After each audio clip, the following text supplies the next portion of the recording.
Hello everybody, welcome back to another Sound Design September. Today we're going to be taking a look into some more particles, and we're going to do that at the hand of 5 different sounds because I want to basically explain the principle more than like an individual sound at this point. So the sounds that we have are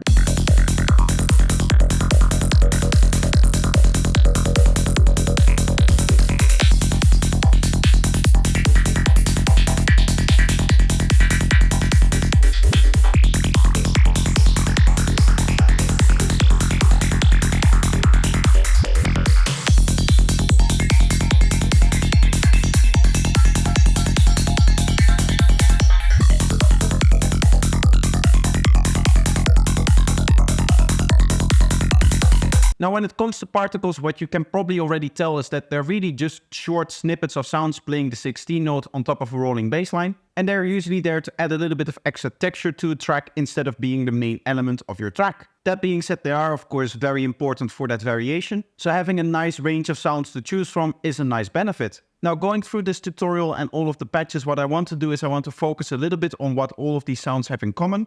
What we'll start off with is just the MIDI. As you can see, I'm triggering one long note on F0 over here, and that is going to be the same for all of the other sounds. And then we have an arpeggiator with some settings. Mainly the gate is the one that is important. Of course, you also want to set the rate of 1/16 so that you get that nice 16 choppy sound. But the gate is where you're going to be able to determine how much of an impact the sound is going to have, basically.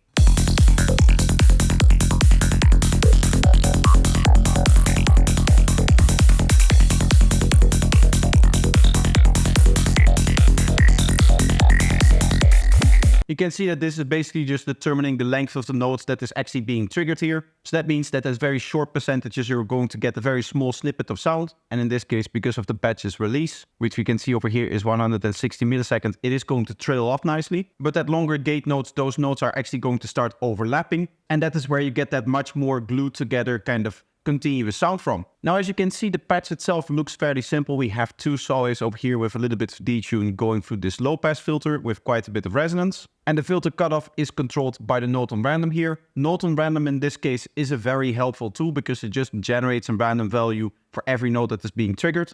So to get that kind of randomness where every sound is a little bit different, that is a very easy way of doing it. We'll also see that I'm using the phaser, but you can see that I'm only using the frequency over here and I'm modulating that manually, again with a note on random, instead of using the internal modulation, which you can see with the depth all the way down. And then we have our classical processing, we have a little bit of delay for that nice trailing effect, and then a high pass to remove any of the low frequencies that we don't want. So this is super easy. I would say that this is the most basic form of a particle sound. It is also a very well-known sound, and there have been a lot of variations that you can do on that, of course. But this is just a nice bass sound to basically get an idea of what we're trying to do here. But of course, with a classical saw wave and that classical low-pass filter, it might be a little bit too classic for you. Maybe you want something a little bit more unique.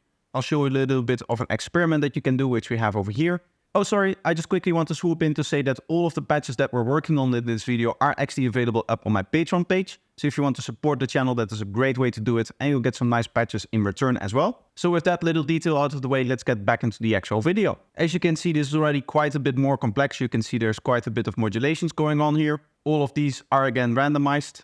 And in this case, we're just using FM to generate a little bit more of an interesting tone than your classical saw wave. You can also see that we have a different filter over here. We went for a bandpass instead. And honestly, the differences there doesn't really matter. It depends on if you're going to be filtering out those lower frequencies later. In this case, we are still doing that. But sometimes it is nice to keep some of those lower frequencies using the low pass filter so that you can use them in some sort of processing. Maybe you want to saturate them a little bit and then to filter them out after. But it can also be nice to just have a bandpass so that you don't have to worry about that stuff. In this case, the effects are a little bit more complex. You can see we have a hyperdimension for stereo wave and then we have a phaser. In this case, it is just used for the basic modulation, which you can see with the depth turned up. And in this case, a rate of 8 bars. And then the rest of the processing is also pretty basic. We have the multiband compressor over here to really bring out all of the different frequencies. We remove the lowest frequencies from that end again. And then we have our trailing effect delay over here, 1/8 dotted, as you can see, and on ping pong. And then finally, we have a little bit of reverb to put the sound in a room. So that was this sound over here.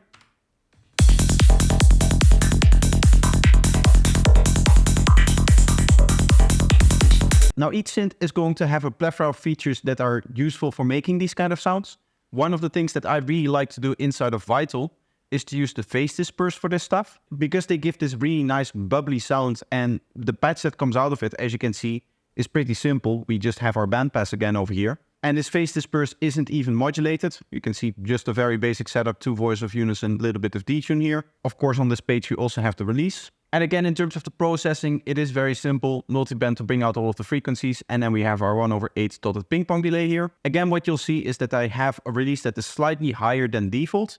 I would say roughly between like 150 and 250 milliseconds is usually nice if you want a little bit more of a sound that is fading out over time. But if you want that really staccato sound, you can always turn it down to something like this.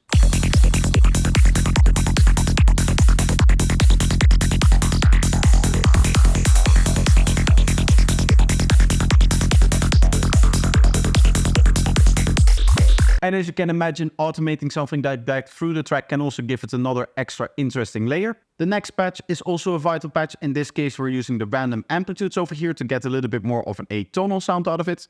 You can also see that we have 16 voices of unison over here without any detune.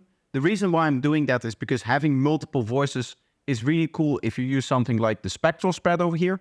So this is going to spread out the effect of the random amplitudes throughout all of the voices, meaning that all 16 of these voices are going to have a slightly different value for this random amplitude over here. And if I scrub through it, you can see that that has massive implications on the waveform. And again, we're using a bandpass over here, to which we have set this modulation over here. The reason why I'm doing it like this and not just using the random over here is I don't want the same kind of movements throughout the sound for the random amplitude as for the bandpass filter.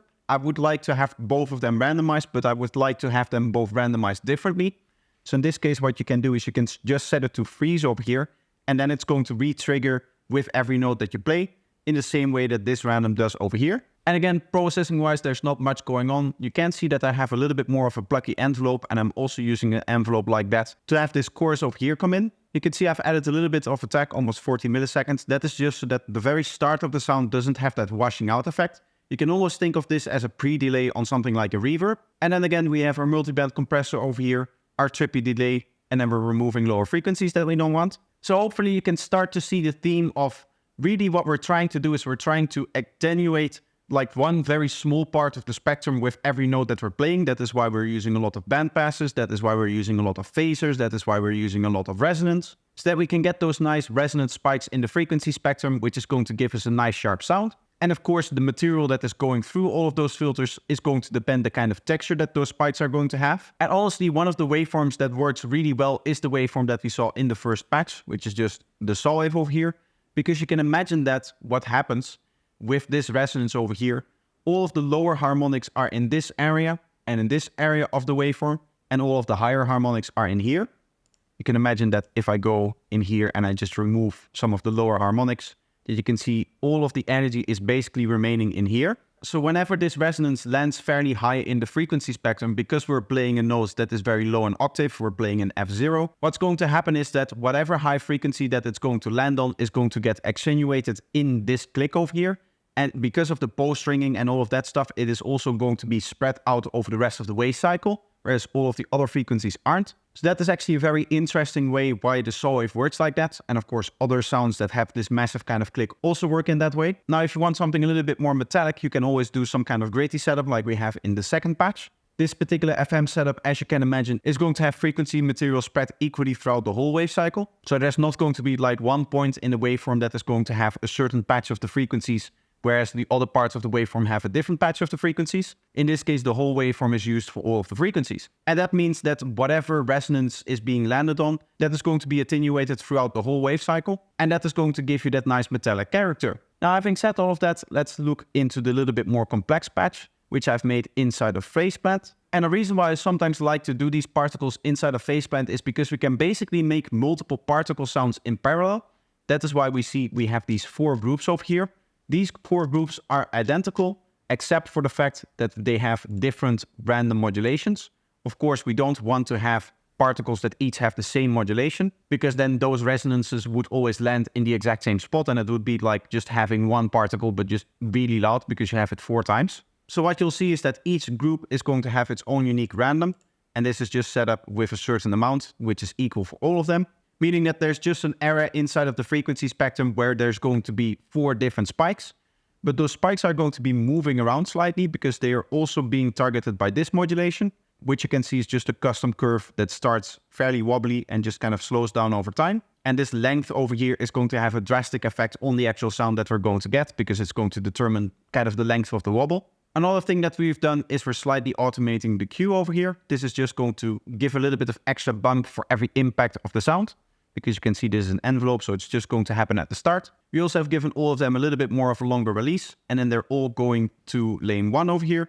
This is just compressing them so that they have a nice equal loudness. And then we have a slice EQ to remove lower frequencies and a delay. So then we have something that sounds like this.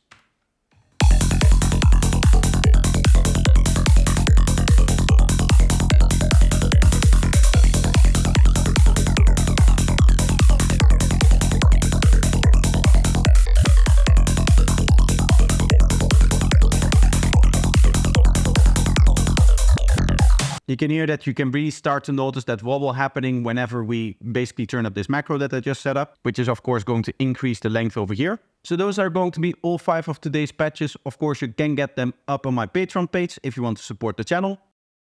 Another way to support the channel is by watching some more of my content. So I'll leave 2 videos up on the screen for you to choose from. So just pick one and enjoy, and I hope to see you in the next one.